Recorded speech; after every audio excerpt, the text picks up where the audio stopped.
Que tu sois étudiant, jeune professionnel ou simplement quelqu'un qui veut mieux gérer sa vie, cette série de vidéos est spécialement faite pour toi. Alors dis-moi, as-tu déjà pris un moment pour vraiment réfléchir à cette année qui s'achève? Je ne parle pas simplement de te demander ce que tu as fait de bien ou de mal, mais de prendre le temps pour comprendre ce qui a fonctionné, ce qui n'a pas marché et surtout, comment tu peux t'améliorer pour mieux préparer l'année prochaine.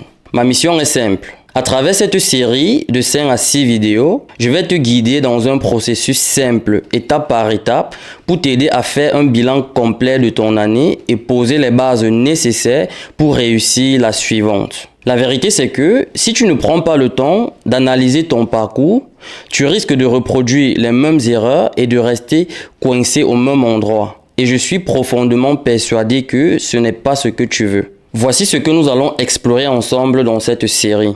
1.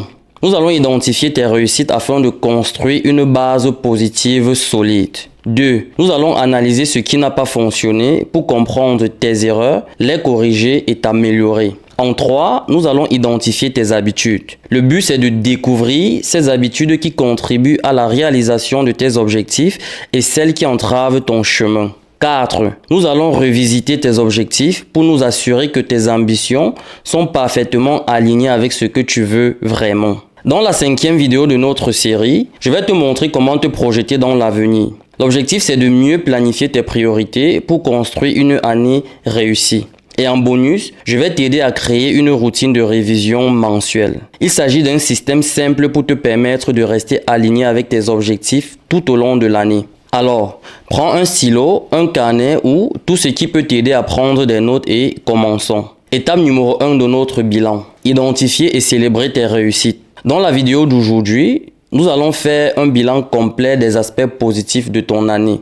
Cette étape est très essentielle car elle te permettra de célébrer ce que tu as déjà accompli jusqu'ici au lieu de toujours te focaliser sur ce que tu n'as pas encore fait. C'est une stratégie efficace pour découvrir ton potentiel, booster ta confiance et surtout poser une base solide pour avancer sûrement. En effet, trop souvent, nous minimisons ou oublions nos réussites parce que nous sommes concentrés sur nos manquements ou sur nos échecs. Mais aujourd'hui, nous allons faire les choses différemment. Je vais te guider pas à pas pour identifier et noter les moments de fierté dans plusieurs domaines de ta vie. Nous allons explorer des aspects comme tes finances, ta santé, tes relations, tes études si tu es étudiant, ton travail si tu es jeune professionnel et pourquoi pas tes loisirs et passions. Alors, reste avec moi et faisons rapidement le bilan de tes finances. Partie 1. Tes accomplissements financiers. Cet aspect de notre vie est souvent négligé. Pourtant, c'est très important pour notre bien-être global. Et voici la question que j'aimerais te poser pour te guider. Qu'as-tu réussi financièrement cette année? Pour t'aider, voici quelques exemples concrets. Si tu es étudiant, il pourrait s'agir d'avoir réussi à gérer ton budget cette année de manière à ne pas complètement te retrouver à court d'argent à la fin du mois. Si tu es jeune professionnel, peut-être que tu as réussi à épargner pour un projet important, à rembourser une partie de ta dette ou tu as commencé à investir même avec un montant modeste. Voici un exercice pratique à faire à la fin de cette vidéo. Prends quelques minutes pour remplir ce tableau qui t'aidera à structurer ta réflexion et à mettre en lumière tes accomplissements financiers de cette année. Même si tu ne peux identifier qu'un ou deux accomplissements, ce tableau te permettra de visualiser tes progrès et de te motiver à continuer à avancer financièrement. Notre tableau aura 3 entrées. Dans la première entrée, tu pourras noter les différentes catégories financières. Il s'agit d'identifier des domaines clés de tes finances comme la gestion de ton budget, ton épargne, le remboursement de tes dettes ou tes investissements. Dans la deuxième entrée, tu noteras tes accomplissements.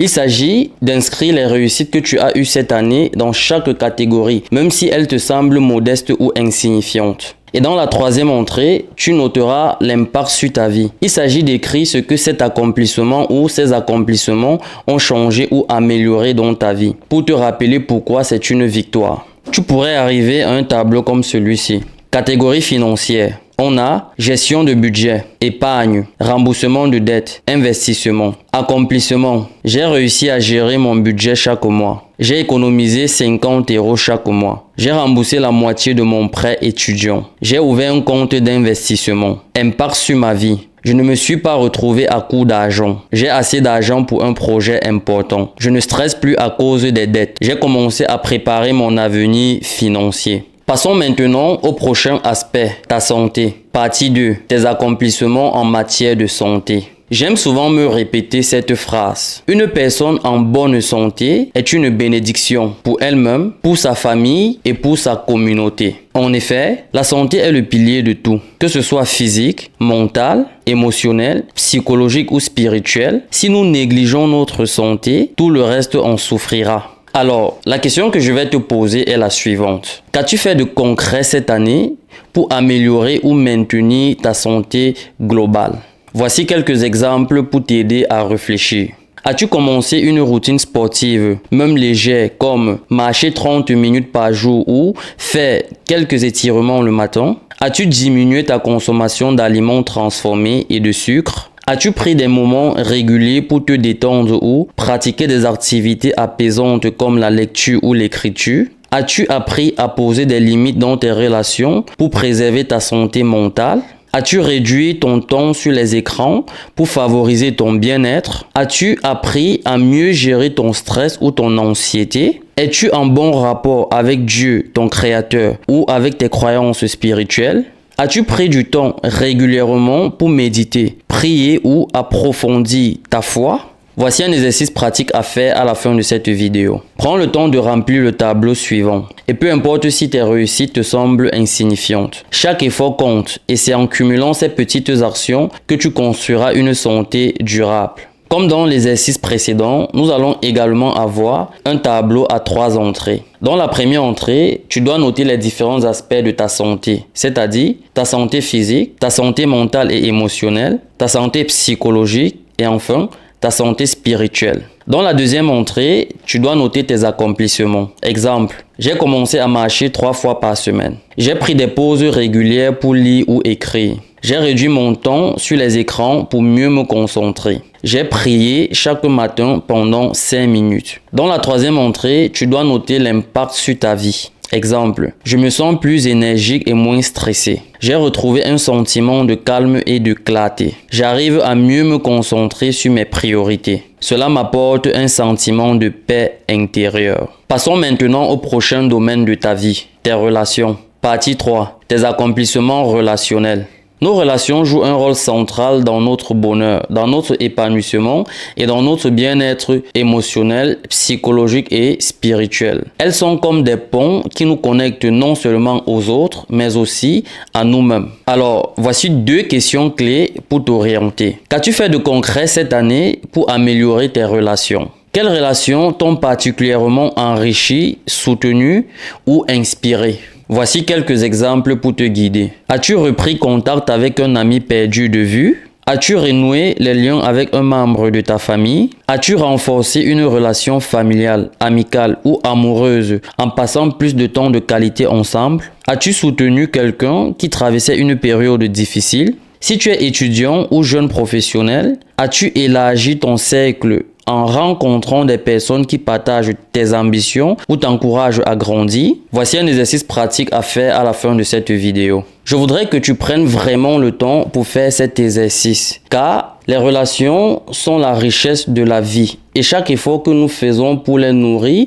ou pour les améliorer est un investissement dans notre bien-être. Dans la première colonne du tableau, tu dois noter les différents aspects de la relation. Il peut s'agir d'une reconnexion, d'un renforcement ou d'une nouvelle connexion. Tout dépend de toi. Et dans la deuxième colonne, tu dois noter tes accomplissements. Exemple, j'ai repris contact avec un ami perdu de vue. J'ai passé des appels réguliers à mes parents. J'ai participé à des événements pour élargir mon cercle. Et dans la troisième et dernière colonne, tu dois noter l'impact sur ta vie. Exemple, j'ai retrouvé une amitié qui m'apporte du soutien. Cela a renforcé notre lien familial et notre complicité. J'ai rencontré des personnes qui m'inspirent à grandir. Partie 4. Tes accomplissements personnels et professionnels. Voici venu le moment d'évaluer ce que tu as réalisé dans ta vie personnelle et professionnelle cette année. Ce petit bilan te permettra d'apprendre, de grandir et surtout de te rapprocher de tes objectifs à long terme. Voici quelques questions et quelques exemples pour te guider dans la réflexion. Quelles compétences ou connaissances as-tu acquises cette année?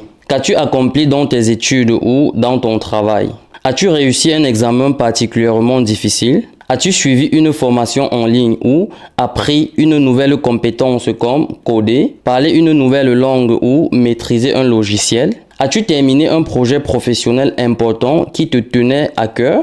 As-tu reçu une promotion, une reconnaissance de ton manager ou des retours positifs de tes collègues? As-tu surmonté une situation difficile au travail avec succès? As-tu lancé un projet créatif ou entrepris une activité qui te passionne comme écrire un livre, dessiner ou créer du contenu en ligne? As-tu dépassé une peur ou une limitation personnelle qui te freinait dans ta progression? Cela pourrait être la peur de l'échec, la peur du jugement, la peur de l'inconnu, la procrastination ou tout autre blocage psychologique. Voici un exercice pratique à faire à la fin de cette vidéo. À la fin de cette vidéo, je te suggère de prendre un moment pour noter tes accomplissements personnels et professionnels. Voici un tableau pour t'aider à structurer ta réflexion. Dans la première colonne, tu dois noter les différentes catégories. Il pourrait s'agir de tes études, d'une formation, de ton travail ou de ton développement personnel. Dans la deuxième colonne, tu dois noter tes accomplissements. Exemple, j'ai suivi une formation en ligne sur le marketing digital.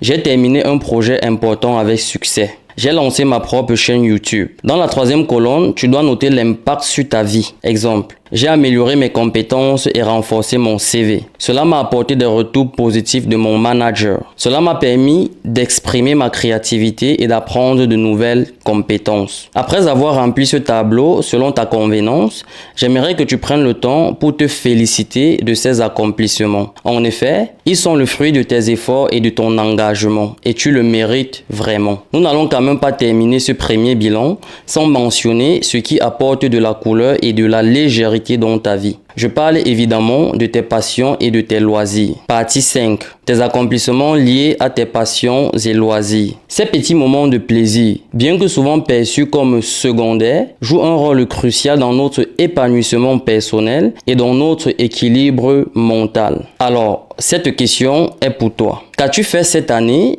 qui t'a apporté du bonheur ou qui t'a permis de t'exprimer profondément? Voici quelques exemples pour t'inspirer. As-tu exploré une nouvelle activité créative comme jouer d'un instrument de musique, peindre, dessiner ou cuisiner de nouvelles recettes? As-tu passé du temps à lire des livres, regarder des films ou écouter des podcasts qui t'ont enrichi ou diverti? As-tu voyagé ou découvert un endroit que tu rêvais de visiter, même si c'était proche de chez toi? As-tu rejoint un club ou participé à une activité de groupe en lien avec une passion ou un loisir? Voici un exercice pratique à faire à la fin de cette vidéo. Prends un moment pour noter tout ce qui a mis un peu de couleur et de légèreté dans ta vie cette année. Voici un tableau pour t'aider à structurer ta réflexion. Dans la première colonne, tu dois noter tes loisirs et passions. Exemple, activité créative, enrichissement personnel, découverte. Tout dépend évidemment de toi. Et dans la deuxième colonne, tu dois noter tes accomplissements. Exemple, j'ai commencé à jouer de la guitare et j'ai appris mes premiers accords. J'ai lu 5 livres qui m'ont inspiré et changé ma perspective.